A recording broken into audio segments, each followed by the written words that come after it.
Yo, what up guys, Sammy Lee here from the Soul Brothers, and today I got a very interesting package in. So shout out to Jordan Brand for sending these out. That's super dope of them, right? So here's the box for the Jordan Why Not 0.1. So here's the box. So his logo is like all over the top, and then I don't know if you guys want to see what's inside.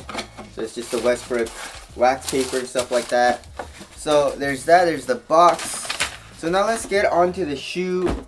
So here it is. Alright, so in pictures it definitely doesn't really look too good, but in person it actually doesn't look as horrible. You know, in person when I saw it and I put it on foot and stuff like that, I was like, oh, these aren't actually as bad as I thought, you know. So and it's kind of growing on me. I kind of like it a little bit more now that I have it. So but anyways, let's get it started right off with the traction. So the traction kind of reminds me of the Kobe 10 nodules. So you guys remember that the Kobe 10 had little nodules. It was really soft rubber, and that's kind of what this is, but it kind of is a multi-directional pattern, but it's more of like an X pattern. It is a translucent pair, and I don't know why Jordan likes to do translucent, because a lot of times it's not as good as a solid rubber option, and translucent also is just yellow really quickly, and I hate translucent. So but you know, testing the traction out, it seemed to be okay. I already played in this last night. I already played in it once, and traction wasn't amazing. It felt like I had a few good stops, but it felt like it was picking up a lot of dust. There is very little space in between the grooves, so dust might get stuck there, and the rubber is really soft. So outdoor use probably is not recommended. But you know, traction hopefully breaks in and it gets better, but right now it doesn't seem like the best traction that you can get. So there's that. Alright, moving on to the cushion. The cushion, it's just a Phylon midsole, and then here in the back, I thought it was plastic, but it's not. It's just a compression molded, I think it's just a compression molded foam, and it's actually pretty soft. So if it was plastic, yeah, it would make it super clunky in the back, but it's not. So I'm pretty happy about that. And also, of course, there is a full-length zoom unit, and in this translucent pair, you can see the zoom unit on the bottom. You know, it's like this red part, and you can definitely feel the zoom unit. When I first got it and I tried it on, I could feel it, and I feel like once I break it in a little bit more, it'll be really, really nice. It's slightly bouncy right now, but sometimes it does take in some breaking time. So yeah, the cushion setup seems pretty nice. You feel low to the ground. Zoom unit is pretty bouncy. It does feel a little clunky in the heel. A lot of times Jordan does this where they bring the rubber up, so it doesn't really allow compression in the heel at all. So the heel clunks like this when you step on the heel, but the heel to toe transition isn't super bad. It's pretty smooth. So I'm not super mad at that, but I wish they would have just allowed the heel to compress a little bit. But cushion overall, it feels really nice right now, and hopefully it gets even better when I break it in. So there's that. So now moving on to the upper. So the upper is just a fused mesh. So underneath everything there is a mesh. It's kind of hard to see, but it's just a simple mesh upper, and then overlaying that is a fused upper. A fused material. It's really thin, but it's really soft, and it's really pliable, not stiff at all. It conforms to your foot, but it's also supportive. It doesn't really stretch at all. So that feels pretty nice. I'm not super mad at the materials.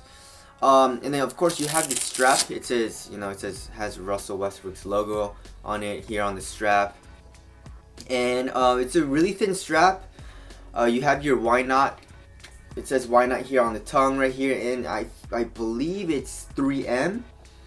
And then it's really interesting. I thought it was just this little lace lock that you know you pulled up and then you just tightened it, kind of like the Kobe AD NXTs.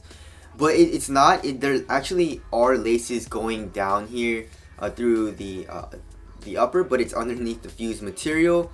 And then there is a lace lock, and there's two more eyelets, and then you just tighten those up, and then after that you just, you know, put the strap on and you're good to go.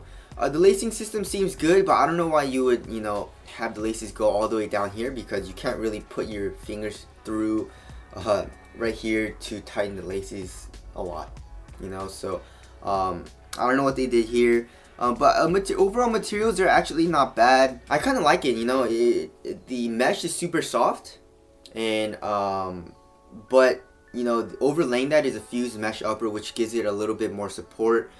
But it's not super thick to the point where it's like too much, but it's super thin and it's very soft. So I like the materials, not mad at it at all. In the ankle area, I don't really like this foam like design the way it looks, but it does act as a heel counter for more support and lateral support. So there's that. So materials are not bad. A fit, I did go true to size, and it does run slightly long because the materials are so thin here in the forefoot that I feel like maybe you can go down half a size if you have a narrow foot. For me, it does fit pretty damn narrow. So if you have a wide foot, probably go up half a size or whatever. But for me, the width was really, it was perfect, but it felt a little tight. But I feel like it'll stretch out over time, so it should be nice. But lengthwise, it's just a tad bit long. So watch out for that. Alright, so now let's weigh the shoe. 14.64. So that's a really heavy shoe. Does it feel heavy? Yeah, it feels a little heavy. And it feels a little bulky. In the forefoot, I love the materials and how thin it feels, yet how supportive it feels in the forefoot. But in the heel, I feel like they just did a little too much with this, you know, ankle design, and it probably adds a little bit of a weight too. So, but you know, I don't know. We'll have to see. You know, when I'm playing it, it does feel a little bulky. But I don't know, I'm gonna have to play it more. But also just walking around it is pretty damn comfortable, you know. So if you want to use these casually, I guess you can. The full length zoom feels nice, and the materials just go right over your foot, which makes it feel also super nice. So there's that. Alright, moving on to aesthetics. They are growing on me, but I still really don't like this ankle design. But other than that, yeah, I kind of like how it looks, and especially in hand, in person, it looks a lot better. And a lot of people were asking me at the gym what these were. So tell us what you guys think of the aesthetics of the shoe down in the comment section below. So it is 125 bucks. It is kind of pricey, I think, for a first SIG. But it does implement full length zoom, which was a surprise for me, because usually first SIGs don't have good tech, and they're really cheap. You know, Kyrie's I believe was 110, so were the PGs. The Dame ones were like 100 bucks. You know, stuff like that. I guess the Hardens were like, what, 140? But anyways, 125 for the tech and all that is a good price, I guess. And for a first SIG, you know, I understand it. But one thing that I think offsets a lot of people are the looks. There are a lot of people that like it, and there are a lot of people that hate it. So I don't think there's any really in-betweens. You either hate it or love it. But anyways, that's my first impressions of the Why Not 0.1s. And they're pretty nice so far. So a performance review will be coming soon. A lot of versus videos and stuff like that. So that's it. Thank you guys for watching. I'll see you guys next one.